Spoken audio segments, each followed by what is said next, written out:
반갑습니다. 이제 곧 조금씩 잦아드니까 얼마 후에는 다시 만날 수 있지 않을까 그런 생각도 해보는데, 어쨌든 허용하신 분도 하나님이고 상황에 마음 빼앗기지 말고 정말 하나님 더 사랑하고 또 동행하면서 얻는 영적 유익들을 또 멀리 떨어져 있어도 항상 나눌 수 있는 성도들 되길 바랍니다. 오늘 본문은 요한복음 17장 1절에서부터 6절까지입니다. 읽겠습니다.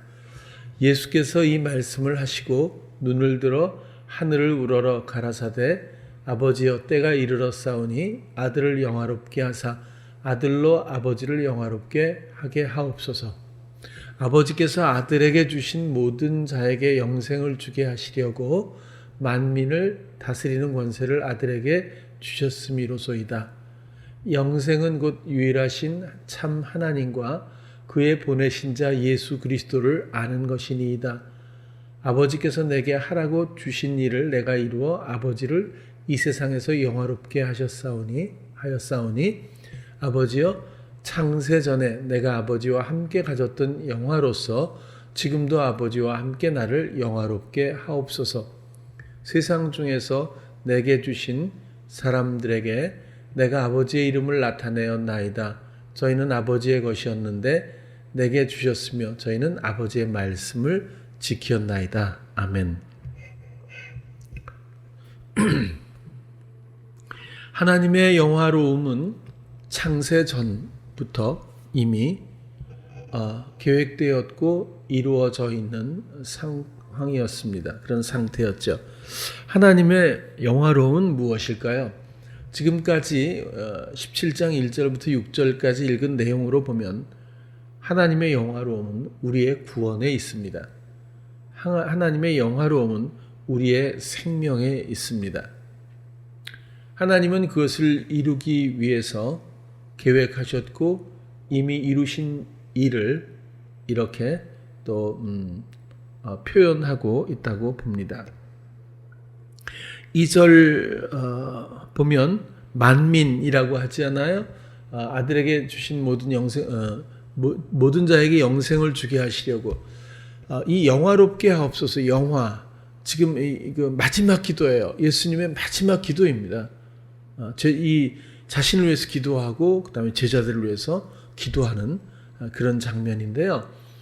영화로움에 대해서 먼저 말씀을 하시잖아요. 그리고 그것이 지금 육체로서의 한 사람으로서 예수님이 지금 헌신함으로 이제서야 하나님께 영광을 또 영화롭게 하신다는 뜻이 아니라 그 예수님은 이전부터 계셨고 그리고 지금 이미 그때 영화로움을 받으셨고 그 영화로움을 지금 실행하고 있는 그런 흐름을 조금 이해할 수 있다고 봅니다.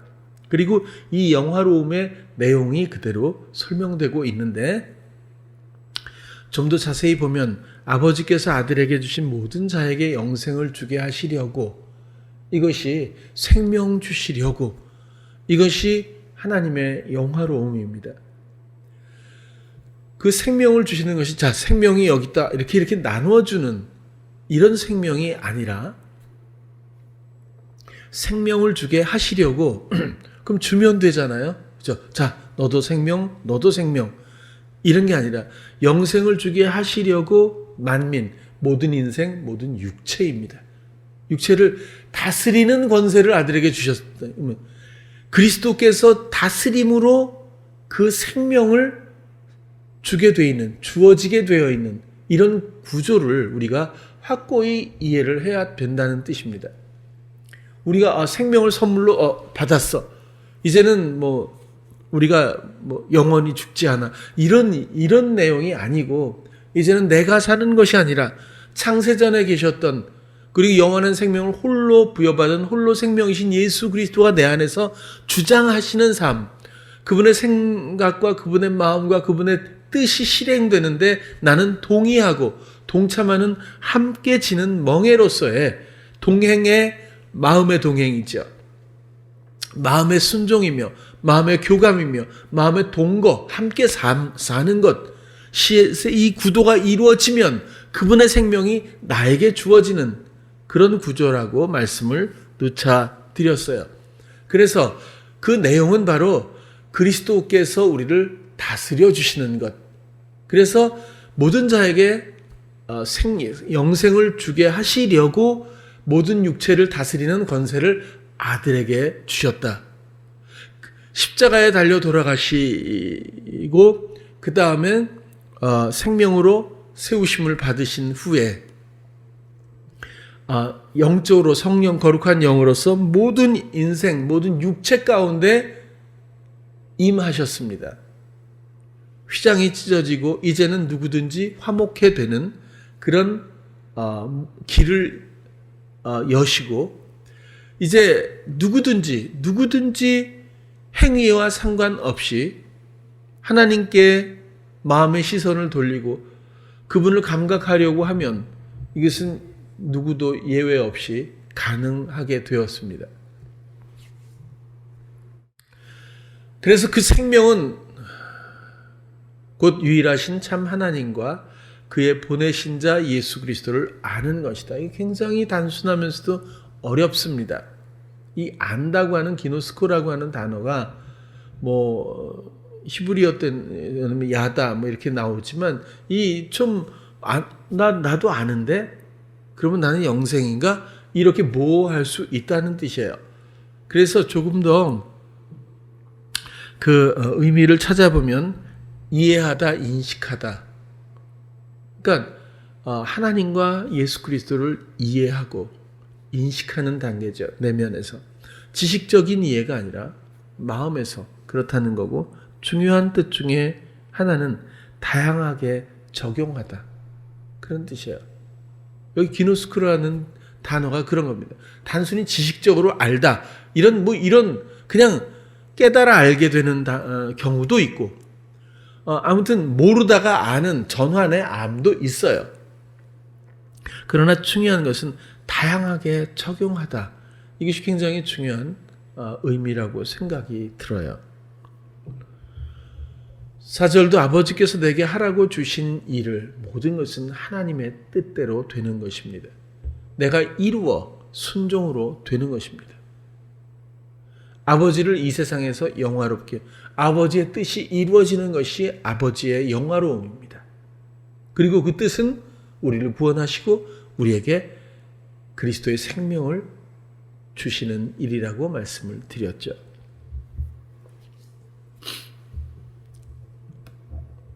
5절로 또 잠깐만요. 5절 넘어갈게요. 아버지여 창세전에 내가 아버지와 함께 가졌던 영화로서 지금도 아버지와 함께 나를 영화롭게 하옵소서.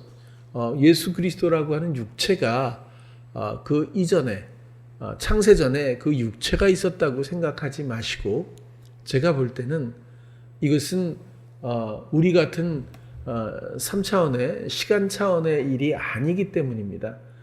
시간 차원을 배제하면 지금이나 그때나 항상 있는 것이기 때문에 우리의 영원성도 아마 그렇게 되지 않을까 싶어요. 그래서 굳이 분석하고 우리가 따지고 이해하려고 들기보다는 나름 어느 정도 이해를 했으면 좋겠어요. 중요한 것은 하나님은 창세 이전부터 이런 것들을 계획하시고 원하셨고 그리고 그것 때문에 우리를 지으셨고 사랑의 대상으로 지금까지 하나님의 생명을 나누셨다. 이렇게 생각됩니다. 세상 중에서 내게 주신 사람들에게 여러분 세상 중에서 그리스도께 주신 그리스도께로 돌아오는 그리스도의 생명을 덧입은 사람들은 따로 있습니다. 모두가 전부 그렇게 되지 않는다는 것이고 그것은 불행하게도 그리스도의 무능력이 아니라 선택하지 않는 완악함이에요. 그런 사람들이 끝까지 남아 있습니다. 우리들이 교회를 다닌다고 해서 안전한 것은 전혀 아닙니다. 우리의 마음에 자문해 볼 필요가 있죠. 왜냐하면 열처녀라고 하는 동일한 인물을 가지고 동일한 상황에서 동일한 목적을 갖고 있던 10처녀 중에 들어간 사람이 5, 들어가지 못한 사람이 5 있습니다. 언젠간 알곡과 가라지라고 해서 지금은 모르지만, 지금은 놔두지만 언젠간 분별될 때가 반드시 옵니다. 세상 중에서 내게 주신 사람들에게 내가 아버지의 이름을 나타내었나이다. 저희는 아버지의 것이었는데 내게 주셨으며 저희는 아버지의 말씀을 지키었나이다. 1절부터 6절까지 굉장히 우리에게 적용적인 측면에서 중요한 것은 하나님의 영화로움은 우리의 구원과 생명에 있는데 그 생명은 바로 그리스도가 우리를 다스리시는 것. 그래서 그 권세를 아버지께서 주셨다는 것. 모든 육체, 모든 인생을 다스리는 권세를 아버지께서 주셨습니다. 이거 굉장히 중요합니다. 그 다스리는 권세, 다스림이 내 삶에 실질적으로 이루어지고 있는지를 우리는 반드시 확인해야 합니다. 그 다스림이 내 삶에서 지금 적용되고 있지 않다면 이것은 정말 무서운 시험일 뿐이거든요. 그리고 여기서 두 번째로는 그러면은 우리의 역할, 그리스도의 다스림을 적용하는 의뢰, 이것이 우리의 역할인데 그 정말 중요한 그 역할 중에서도 아주 중요한 핵심적인 내용이 바로 아버지의 말씀을 지킨다는 것. 여기서 말씀은 당연히 로고스입니다. 지킨다는 것도 그냥 어떤 룰을 그냥 지켜간다 이게 아니고 마음의 시선을 계속 둠으로써 지켜간다 이런 뜻입니다. 엄청난 관심과 기대와 간구 가운데서 그 말씀의 교감으로 말씀이 주시는 힘에 힘입어 우리가 그 말씀을 지켜가는 순종의 길 가운데 있게 되는 것, 그것이 바로 생명입니다. 그것이 바로 그리스도의 다스림이기도 한 겁니다. 그것이 바로 하나님의 뜻을 이루는 것이며 그 자체가 그 뜻을 이루는 그것이 하나님의 영화입니다.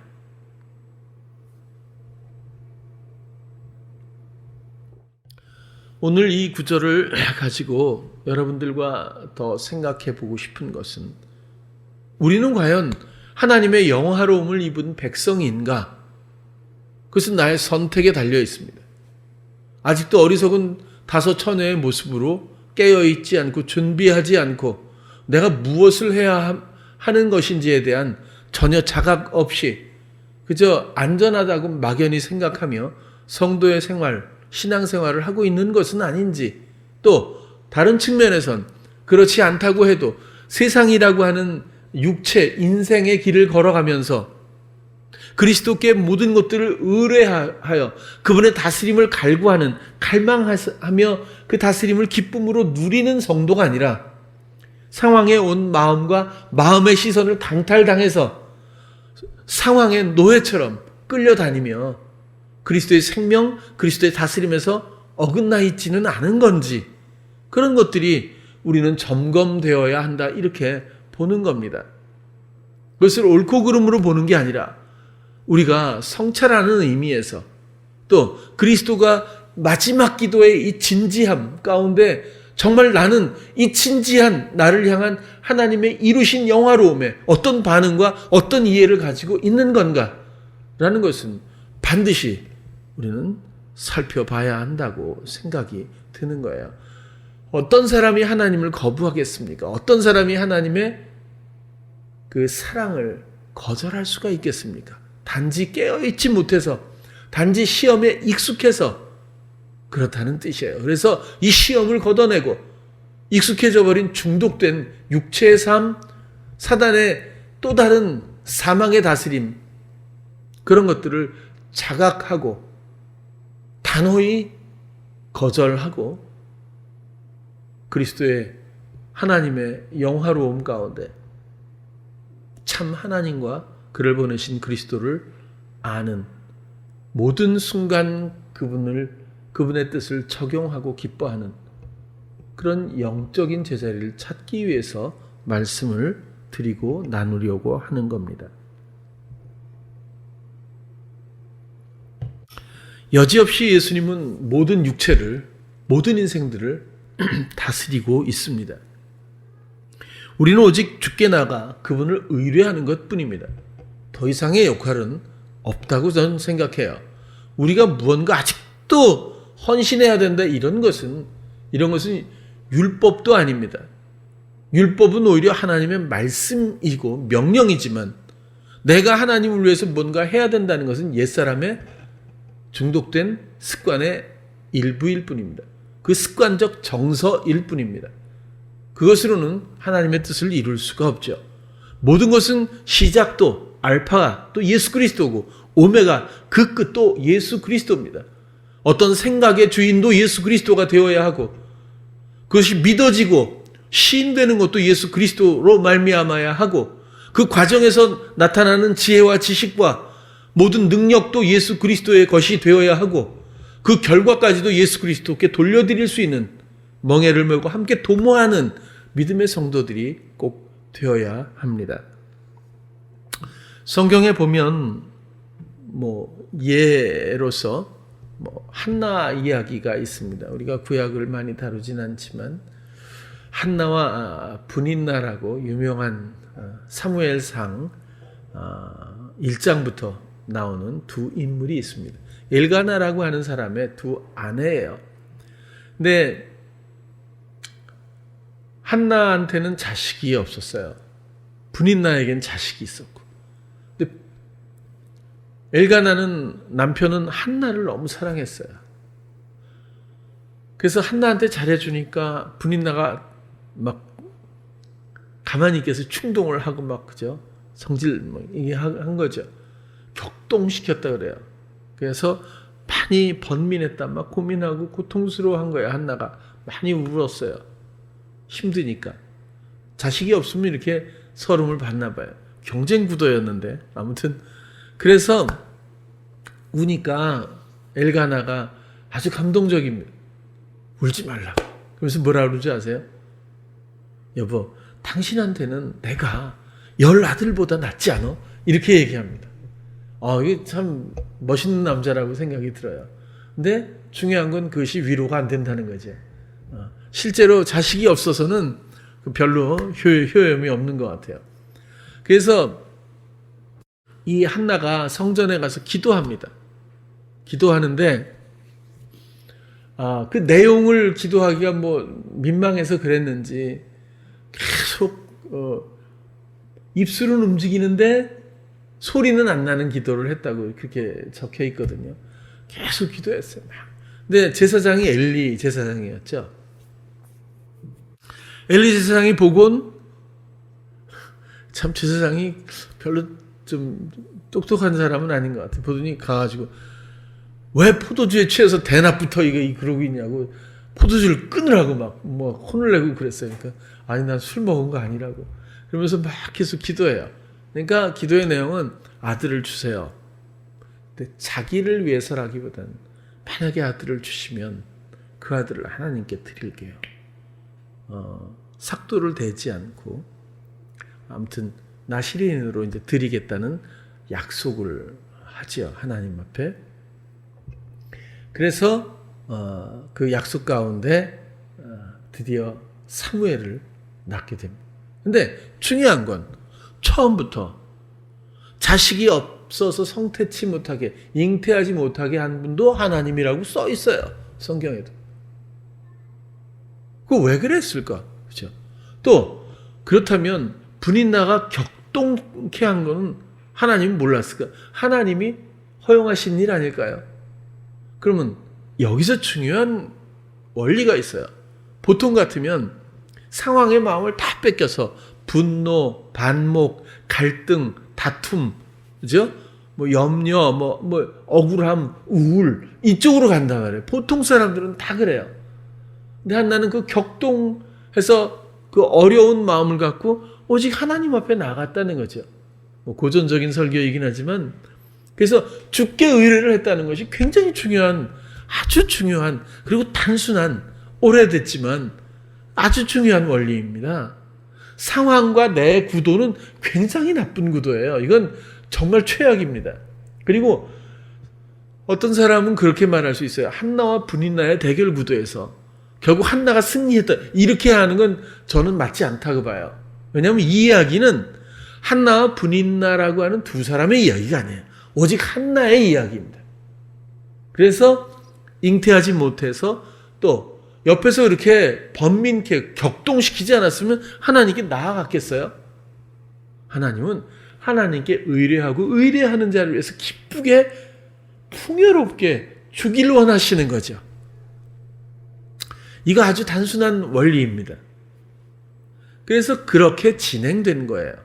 그래서 한나와 분인나를 이기기 위해서 이런 것도 아니고 또 그 상황 때문에 마음을 다 시선 강탈이죠. 마음을 강탈당해서 상황에서 주는 사망의 어떤 이런 먹이들을 먹고 그 영혼이 죽어가는 이런 내용, 이런 흐름이 아니라 오직 하나님께 의뢰하는 그런 모습 가운데서 더 중요한 것은 모든 것들을 내 것으로 삼지 않습니다. 나에게 이런 축복을 주시면 그것 주님께 하나님께 드릴게요. 온전히 다. 그러니까 완전히 성전에서 사무엘은 낳자마자 성전에다 데려다 줘서 성전에서 큽니다. 걔는 어려서부터 제사장 옷을 입고 성전에서 그렇게 크고 그렇게 생활을 하잖아요. 완전히 집에서 벗어나서 그런 약속을 하는 거죠. 그래서 결국 사무엘을 얻게 되는 거예요.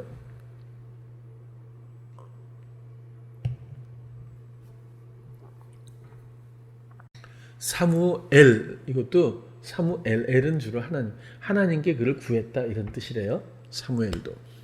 아무튼 사무엘로 끝나느냐? 하나님 여기가 또 중요해요. 사무엘로 끝나고 그냥 쓸쓸히 외롭게 살았더라. 아니, 그 다음에 세 아들과 두 딸을 줬어요. 뭐 이런 게 있다. 플러스 알파가 항상 오묘해요. 하나님께 의뢰하면요 거기서 딱 안 끝나. 항상 차고 넘치는 뭐가 있어요. 그렇다고 해서 100아들을 주고 뭐 200딸을 주겠어요? 그런 건 아니에요. 사람이 견디고 또 누릴 만큼의 어떤 차고 넘치는 어떤 수준이 있지 않아요? 하나님은 항상 그렇게 주신다고 봐요. 대부분은 그런 것 같아요. 자, 우리의 삶에서 우리도 여전히 여러 가지 상황의 어려움을 마주할 수 있어요. 그러면 여기서 내가 상황을 맞이하고 마주하는, 상대하는 이 구도를 지극히 조심하셔야 됩니다. 이것은 그냥 한마디로 죽음의 구도입니다.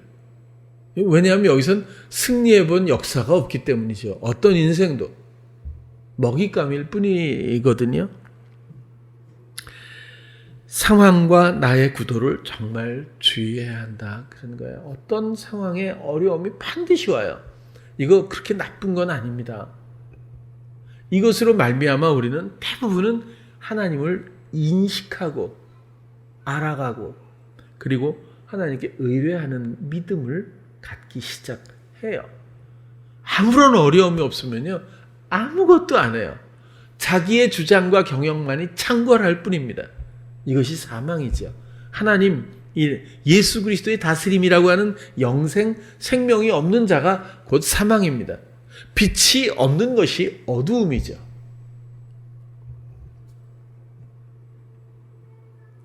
또 이런 상황은 메시지는 딱 하나입니다. 어려운 상황은 하나님께 빨리 가보라고. 그런 거 아니겠어요? 근데 우리는 그 앞에서 온갖 상황이 주는 부산물들을 먹고 병들어가죠. 여러분, 우리 주변에도 많은 사람들이 직장에도 그렇고 가정에도 그렇고 교회조차도 그렇고요. 이 상황 때문에 사람들의 마음을 빼앗겨서 그리스도의 다스림 앞으로 나가지 않고 상황을 그저 맞이하고 상황을 스스로 견디며 살았던 수많은 육체들이 얼마나 그 마음이 상해서 그 상황과 성향에서 빚어진 성향에서 그 인격에서 벗어나지 못하고 평생을 묶여 있는지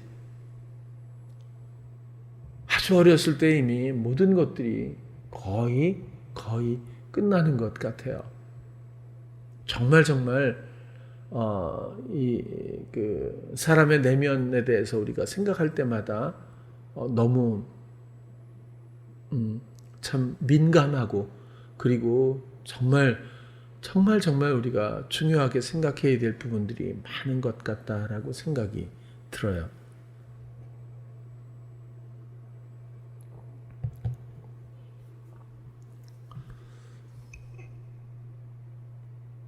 그 며칠 전에 어떤 청년이 상담 전화가 왔었어요.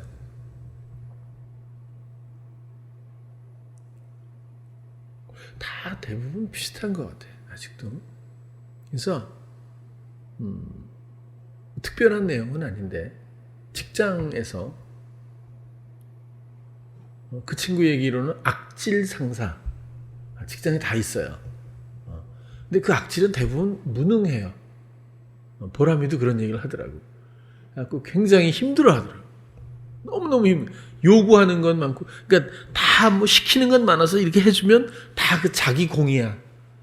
그리고 더 시키고, 부당하게 시키고, 무리하게 시키고, 시켜 먹는 거죠, 완전히.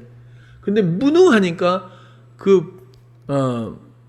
그렇게 시킨 걸 가지고 자기 것처럼 해서 연명하는 어떤 그런 상사들이 회사마다 다 있는 것 같아요. 그러니까 첫 번째, 억울하잖아요. 두 번째, 힘들잖아요. 그렇죠? 그리고 세 번째는 회사를 그만두기 전에는 벗어날 수가 없잖아요. 그러니까 진퇴양난인 거예요. 그러니까 전화가 오죠. 그렇죠?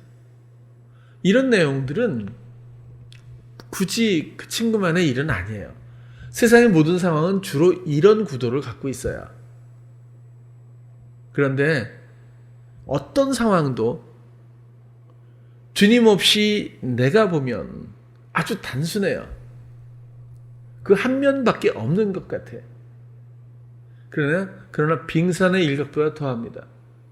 그 상황을 헤집고 또 상황에 대한 이해가 그리스도께서 주시는 이해를 갖기 시작하거나 지식과 지혜의 이런 은사라든지 안목적인 이런 영적인 이해를 가지고 보기 시작하면 엄청난 은혜가 그곳에 있습니다.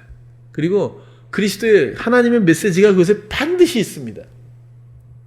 절대로 온전해 보이는 상황에서는 얻을 게 없어요. 그런데 어긋나 있는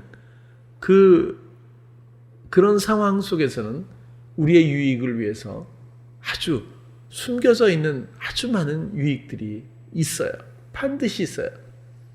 저는 분명히 말씀을 드렸고 지금도 그렇게 생각을 하지만 제 인생에서 견디기 힘든 수많은 고초와 고난과 그리고 넘어짐과 후회스러울 정도의 어려운, 어리석은 이런 무너짐들이 그나마 지금의 나를 있게 했다고 하는 것에 저는 너무너무 감사해요.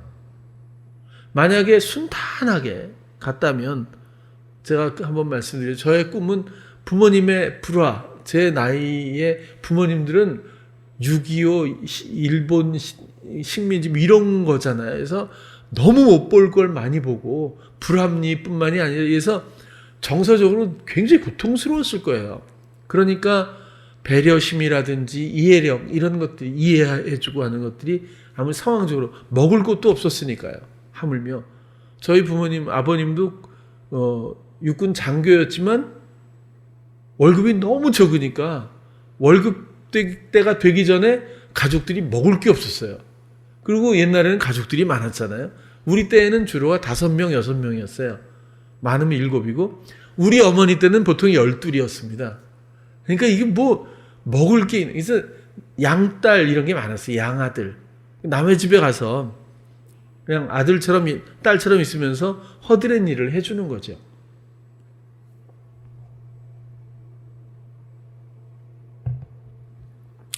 어려서의 꼬마가 하도 불화가 충격적으로 이렇게 심하니까 평화를 갈구했던 것 같아요. 그래서 나는 농대를 꿈꿨다니까요. 그래가지고 정말 푸른 초장에서 양을 몰고 이런 생활을 꿈을 꾸고 있었거든요.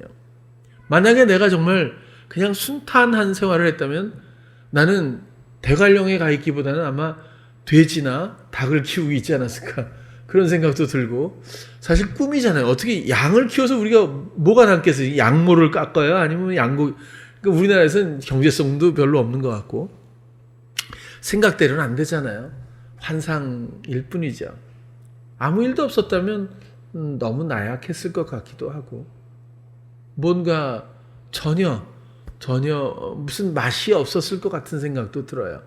근데 감당하지 못할 만한 수많은 일들을 어리석고 연약한 가운데 그런 폭풍을 뚫고 지나고 보니까 그 모든 것들로부터 갖춰진 새로운 영적인 체력들이 있었던 것 같아요. 상황은 여러분 그냥 있는 모습 그대로가 아닙니다. 하나님이 허용하신 것이 틀림이 없고 그곳에는 놀라운 훈련의 비밀이 숨겨져 있어요. 나를 위한 영적인 유익이 반드시 숨겨져 있어요. 지금은 그것이 무엇인지 몰라도 괜찮을 거예요. 지나고 나면, 돌아보면 그때 알아도 저는 괜찮다고 생각이 들어요. 절대로 상황을 내가 맞이하지 마세요. 상황에 대해서 내가 생각하고 내가 어떻게 해보려고 하고 내가 느끼고, 다시 말해서 악질 상사가 있어요. 그러면 분한 거잖아요. 억울하잖아요. 그만둬야 되나 말아야 되나 그잖아요. 그러면 업무 능력도 떨어질 것이고 스트레스 때문에 회사 생활도 어려워질 것이고 점점 어두움과 사망으로 흘러갈 뿐입니다. 그건 사단이 원하는 거지요. 그러나 상황에서의 구도를 내가 아니라 오직 다스림이라고 하는 새로운 생명을 받은 주의 백성답게, 하나님의 영화로움의 목적이 되었던 성도답게 그리스도의 생명의 다스림을 기대하며 오직 의뢰하는 자, 하나님 나를 위해서가 아니라 당신의 뜻을 이곳에서 발견해서 당신의 뜻을 이루게 도와주십시오 라고 마음으로 의뢰하고, 그리고 이 마음의 모든 시선을 오직 말씀에 두고, 이 육신이 되어 이 땅에 오신 그리스도, 이제는 우리 안에서 그 성령으로 말미암아 우리에게 말씀하시는 그리스도와의 교감 가운데 순종하도록 인도하시고 이끌어주시고 충족시켜주시는 그분의 은혜로 말미암아 그분과 함께 그분이 이 상황을 어떻게 다스리는지 기대하며 함께 걸을 수 있다면 상황에 담겨있는 모든 보물찾기에 그 보물은 우리의 것이 될 것이라는 이야기입니다.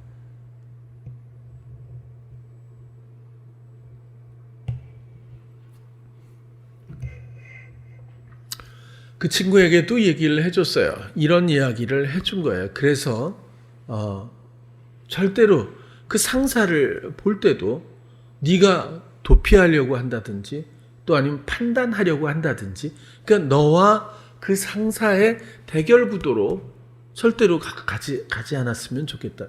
그러니까 한나도 분인나를 보면 저것이 해갖고 분인나를 자기도 어떻게 한방 한다든지 아니면 잃는다든지, 또 근데 일러도 안 될 것 같아요. 엘가나가 너무 신사라서 그렇다고 해서 분인나를 어떻게 뭐 이렇게 하는 것 같지는 않아요. 근데 어쨌거나 한나 입장에서도 한나와 분인나라는 대결 구도를 가지고 가면 망한다고 보는 거예요. 근데 한나는 하나님께 나갔잖아요. 그렇죠?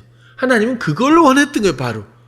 그래서 분인나의 격동과 한나의 번민이 있었고, 한나는 하나님이 원하시는 대로 그 마음의 시선을 하나님께 드렸던 것. 그래서 하나님이 사무엘 플러스 알파를 주신 거죠. 이렇게 하면 하나님의 영화로움이 그곳에서 우리는 발견될 수 있고 이해될 수 있다고 보는 겁니다. 하나님을 의뢰하는 자에게 하나님의 놀라운 은혜와 충만한 은사들을 내어주실 때 그 사랑의 하나님의 기쁨이 그곳에 있다는 원리를 우리가 이해할 수 있다, 이렇게 보는 겁니다.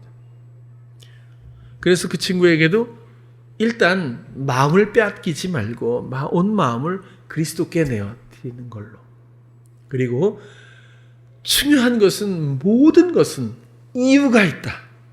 그러니까 그 상사가 격동케 하잖아요. 그래서 번민하고 있잖아요. 이런 데는 다 이유가 있는 거다. 그러면 주를 바라보고, 두 번째, 상황에 첫 번째 이유가 있고, 그래서 내가 상황에 마주하는 그 구도를 절대 조심할 것, 주의할 것. 두 번째로는 세상 모든 만민, 육체, 인생, 만물은 그리스도가 다스리는 겁니다. 여기에 조금도 오차는 있을 수 없습니다. 이것을 확고히 이해하고 있다면 여러분 겁날 일도 없고 두려워할 일은 물론이죠. 뭐 우울할 일도 없고 염려할 것도 없고 분노할 일도 사실은 없는 거예요. 그리스도께서 분노하라 하시면 하고 그리스도께서 두려워하라 하면 해야 되겠지만 그리스도의 사전엔 그리스도의 어떤 주시는 유익에는 이런 내용이 별로 없는 것 같아요. 나는 두려워할 수밖에 없지만 내가 살 때는 이 두려움이 나를 이끌지만 이젠 그 두려움으로 살지 않는 내가 그만 죽고 그리스도께 위임하는 그때부터는 그리스도의 놀라운 능력과 그리고 그분의 치리하심의 놀라운 완전함을 그 승리를 우리가 만끽할 수가 있게 됩니다. 그래서 우리가 세상을 이기는 것이 아니라 세상을 이기신 그리스도로 말미암아 그 승리를 함께하는 그런 유형으로서 그리스도로 말미암는 혹은 그리스도 안에 거하는 성도로서의 자신을 발견했으면 좋겠어요. 하나님은 창세 이전부터 우리 구원을 계획하시고 우리의 생명, 즉 그리스도의 다스림으로 인도되는 새로운 생명을 이루셨습니다. 그것이 하나님의 영화로움이죠. 이제는 모든 순간 상황에 시선을 빼앗기지 말고 오직 시선을 마음의 말씀에 두고 다스림을 갈망하는 주의 백성들이 다 되시기를 바랍니다. 우리 오랜만에 라헬이도 왔지만 세상에서 가장 힘든 것이 어찌 보면 목사님들은 다 목회라고 그래요. 근데 정말 소중하고 힘든 건 아이를 키우는 거예요. 이건 정말 어떻게 건드릴 수 없을 만큼 소중하고 이건 어떻게 표현할 수 없을 만큼 너무너무 어렵고 귀한 일이에요. 왜냐하면 한 영혼이기 때문이고 주께서 위임 맡겨주신 영혼 생명이기 때문이고 육체로 시작한 이 생명이 그리스도의 다스림이라고 하는 접목 가운데 하나님의 영화로움을 입어야 하기 때문에 이런 모든 과정들의 성장을 위임받고 있는 부모로서 정말 거룩한 의무감을 갖고 이 아이들을 기대하고 소망하며 그렇게 양육해야 되기 때문에 굉장히 예민하고 굉장히 소중하고 중요한 일이라고 봐요. 그러나 여전히 하다 보면 그게 됩니까? 어느 때는 정말 죽여버리고 싶은 7살도 있고 쟤는 6살이라고 그러던데 아무튼 어느 때는 배은 망덕하는 것도 있고 어느 때는 정말 이것이 정말 격동케 하는 모든 게 그러니까 하나의 예를 들어도 그렇다는 거예요. 가정에서 사랑하는 자녀하고의 관계조차도 얼마든지 시험거리, 회방거리가 될 수 있다는 겁니다. 그 상황에 혹은 그 자녀와의 단둘의 구도를 만들지 마십시오. 하나님의 다스림이 반드시 그곳에 있어요. 하나님의 다스림의 통로가 되어 아이에게 말씀의 시선을 고정하고 그 말씀을 지키는 순응하는 부모로서 아이에게 통로가 되어줄 수 있다면 세상에서 그것만큼 하나님을 영화롭게 하는 일은 없으리라고 봅니다.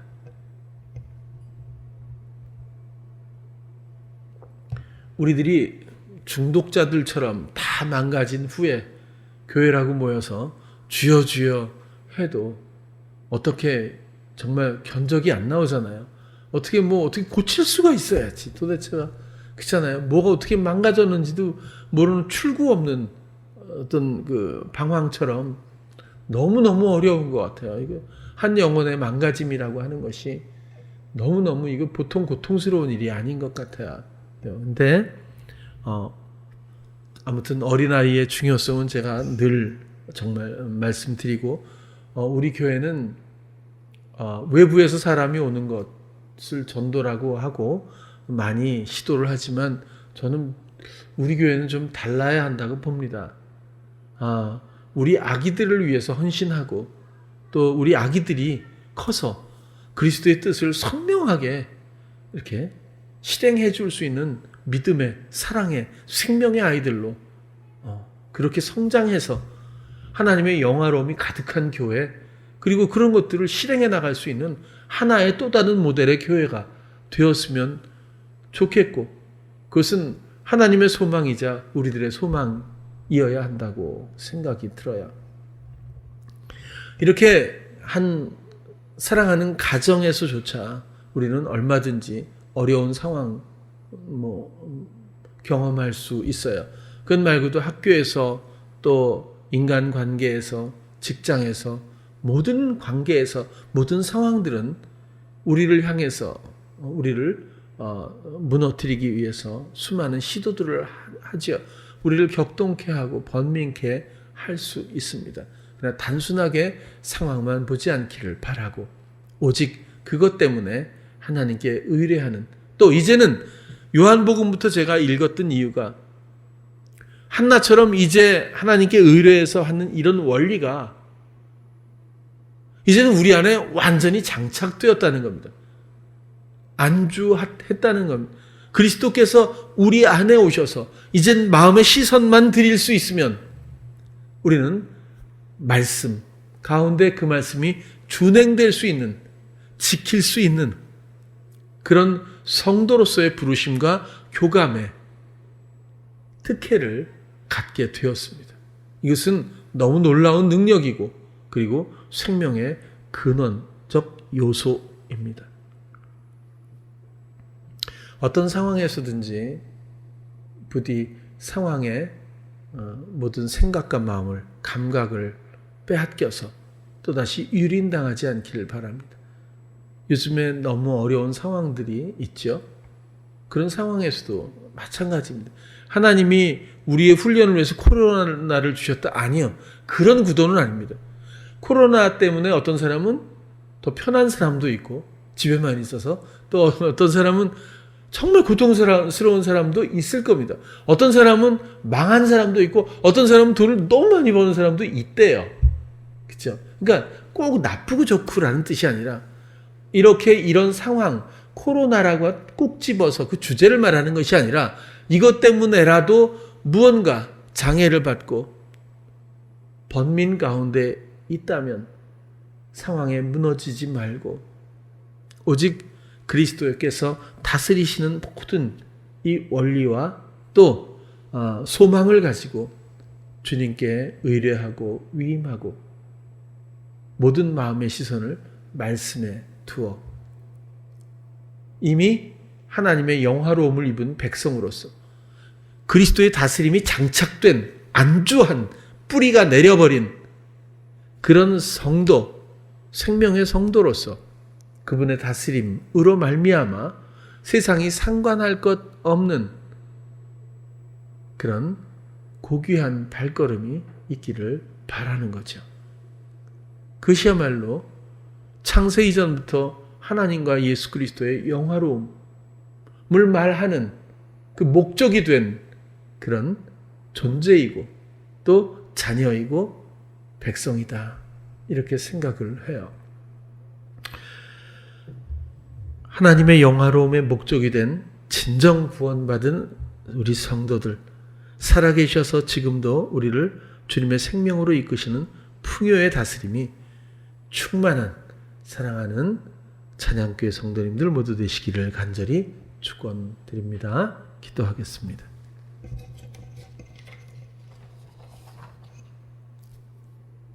하나님의 영화로움은 우리의 구원에 있습니다. 하나님의 영화로움은 우리의 생명에 있습니다. 그리고 이 생명은 이제 우리가 사는 그 생명 이전의 생명이 아니라 내 안에서 우리의 의뢰에 따라 그리스도께서 나를 통해 사시는 새로운 생명입니다. 그 그리스도의 생명에 하나 되게 하셔서 이제는 또 다른 세상을 이끌어 주심을 감사합니다. 세상은 우리를 넘어뜨리기 위해서 많은 상황들이 연출되곤 합니다. 어떤 상황이 또 눈앞에 펼쳐진다고 해도 내가 상대하지 않게 하시고 오직 그리스도의 다스림을 소망하며 의뢰하는 믿음의 성도들 되게 하여 주시옵소서. 그럼으로써 그리스도의 실시간 살아계셔서 역사하시는 그 능력을 보게 하시고 그리스도께서 주시는 차고 넘치는 형통과 풍요로움을 기쁨으로 맛보며 찬양할 수 있는 우리 교회 성도들 다 되게 하여 주시옵소서. 예수님 이름으로 기도드렸습니다. 아멘. 광고는요. 기부금 영수증을 우리 임성진 자매에게 전화로 부탁을 하면 아마 해결이 될 것 같아요. 앞으로 기부금 영수증은 우리 성진이에게 직접 이렇게 이야기하면 될 것 같습니다. 그리고 코로나 때문에 대변 예배를 아직 보지 못하고 10%만 허용한다는 공문이 왔어요. 좌석이 10%면 우리 15명인데 그거 참 어렵잖아요. 이제 15명을 어떻게 선별할 수도 없고 알아서 한 10명 정도 이렇게 왔는데 빠른 시간 내에 보고 싶은 얼굴, 다행스러운 건 그렇게 떠내려가는 우리 식구들은 없는 것 같아요.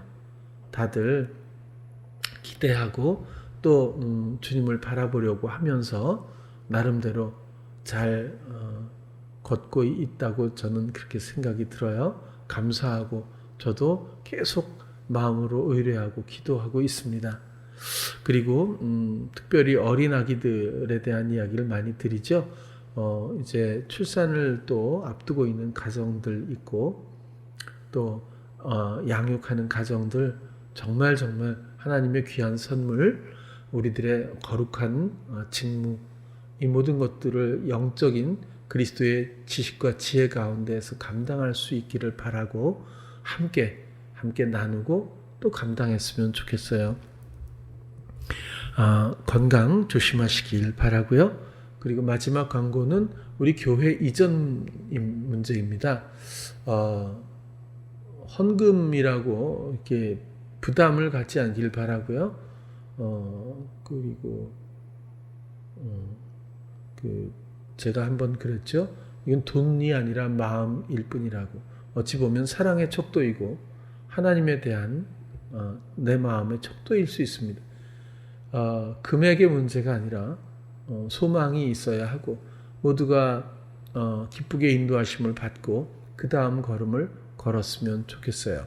그래서 이제 곧 5월 안으로 이사를 가야 되면 지금 계속 그 장소를 보고 있는데 장소를 보는 것이 그렇게 한순간에 되는 일은 아닌 것 같아요. 그래서 이번 달 다음 달까지는 결정을 해야 하고 계약을 해서 3월 달 4월 달에는 나름대로 또 공사를 한다든지 준비를 해서 5월 달이 되면 이전을 해야 되는 그런 스케줄입니다. 그래서 교회에 관심을 가지시고 그리고 주께 주시는 마음 따라 여러분들이 또 감당했으면 좋겠어요. 잊지 마시고 그렇게 해주시기를 바랍니다. 또 다른 광고가 없죠? 까먹은 것 같은데 생각나면 다음 주에 말씀드리도록 하겠습니다. 건강하세요.